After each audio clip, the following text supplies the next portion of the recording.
ఆ suit boat వేసుకుని పెద్ద మనిషి ఎవరు అనుకున్నారు? మన మహాత్మా గాంధీ జాతిపిత. అవును, ఆ రోజుల్లో తెల్లవాళ్ళు ఆయన్ని కిరాతకుడు గాను హంతకుడు గాను ఈ జైలు. ఇప్పుడు మనం సౌత్ ఆఫ్రికాలోని మహాత్మా గాంధీ గారిని పెట్టిన జైల్లో ఉన్నామండి. సో మహాత్మా గాంధీ గారు అదిగోండి అక్కడ రాసింది మండేలా గాంధీ అని. మీకు తెలియనిమైన దారుణమైన నిజాలని నేను ఇప్పుడు మీకు చెప్పబోతున్నాను. ఆయన్ని ఎలా చూపించారో మీరు చూడండి. ఇప్పుడు మీరు చూస్తున్న వాళ్ళు కిరాతకుడు, నలరూప హంతకులు, క్రిమినల్స్ ఉంది. ఆ సూటు బోటు వేసుకుని పెద్ద మనిషి ఎవరు అనుకున్నారు? మన మహాత్మా గాంధీ జాతిపిత. అవును, ఆ రోజుల్లో తెల్లవాళ్ళు ఆయన్ని కిరాతకుడు గాను హంతకుడు గాను ఈ జైల్లో ఎన్నో సంవత్సరాలు బంధించారు. అదిగోండి చూస్తున్నట్టు కదా, మొత్తం అక్కడ జాతి వివక్షత మీద పోరాడిన వాళ్ళందరూ ఎన్ని రోజులు మహాత్మా గాంధీ గారు జైల్లో ఉన్నారంటే 1908 నుంచి 1919. ఈ కాలంలో దగ్గర దగ్గర 7 నెలలు అంటే 240 రోజులు చిల్లర ఈ జైల్లో పెట్టారు. ఒక 4 సార్లు వచ్చారు చిన్న చిన్న కేసుల్లోని.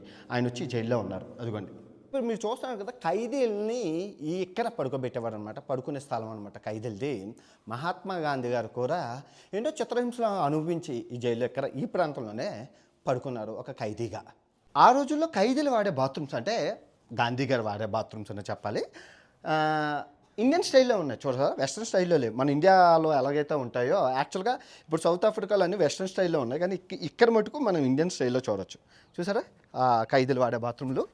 మీరు చూసుకుంటే గాంధీ గారు ఆ రోజుల్లో సూట్ వేసుకొని తిరిగేవారండి. ఇక్కడ జైలుకి వచ్చేటప్పుడు సూటు, ఆయన లాయర్ కాబట్టి సూట్లో ఉండేవారు. అందరూ ఏమనుకుంటారంటే నెల్సన్ మండేలా గారు గాంధీ గారు కలిసి తిరిగారని. కాదండి, గాంధీ గారి టైంలోను 1869 నుంచి 1948. నెల్సన్ మండేలా గారి టైంలోను 1918 2013. చాలా కంప్లీట్గా డిఫరెంట్. ఆయన లెటర్స్ రాసుకునేవారు తప్ప ఇప్పుడు కలలేదు. ఎందుకంటే స్వతంత్రానికి పునాదులు వేసింది సౌత్ ఆఫ్రికాలో మహాత్మా గాంధీ గారు. సో ఆయన్ని ఆదర్శంగా తీసుకొని నెల్సన్ మండేలా పోరాడారు. Nelson Mandela Gandhi believer, follower. అర్థమైందా?